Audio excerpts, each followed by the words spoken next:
12वीच्या परीक्षेदरम्यान धायरी केंद्रावर शिक्षकानंच विद्यार्थ्यांना कॉपी पुरवली आहे। रसायनशास्त्राच्या पेपर दरम्यान लॉगबुक वाटून कॉपी करण्याचा हा सर्व प्रकार घडलाय।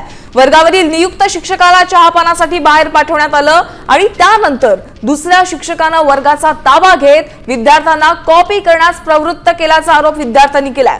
दरम्यान कॉपीचा प्रकार सुरू असतानाच परीक्षा नियंत्रक पथक अचानक वर्गात दाखल झाल्यानं संपूर्ण प्रकार उघडकीस आलाय।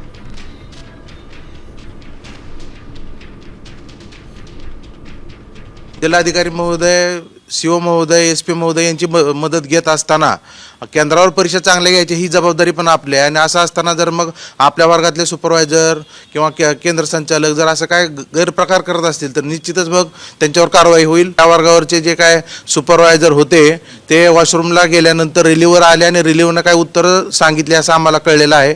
परंतु आता त्या ठिकाणी टीम गेलेल्या आहेत, त्यांचं जे फुटेज बघून त्याच्यामध्ये जे काय सत्य समोर येईल त्यानुसार पुढील कारवाई करण्यात येईल। पुण्याच्या धायरी परीक्षा केंद्रावर शिक्षकानंच विद्यार्थ्यांना कॉपी पुरवली। 12वीच्या रसायनशास्त्राच्या पेपर दरम्यान सामूहिक कॉपीचा प्रकार। वर्गावरील नियुक्त शिक्षकाला चहासाठी बाहेर पाठवून शाळेतील शिक्षकानं वर्गाचा ताबा घेतला। शिक्षकानं वर्गाचा ताबा घेऊन विद्यार्थ्यांना लॉगबुक वाटले। लॉगबुक वाटून शिक्षकानंच कॉपी करण्यास प्रवृत्त केल्याचा आरोप आहे।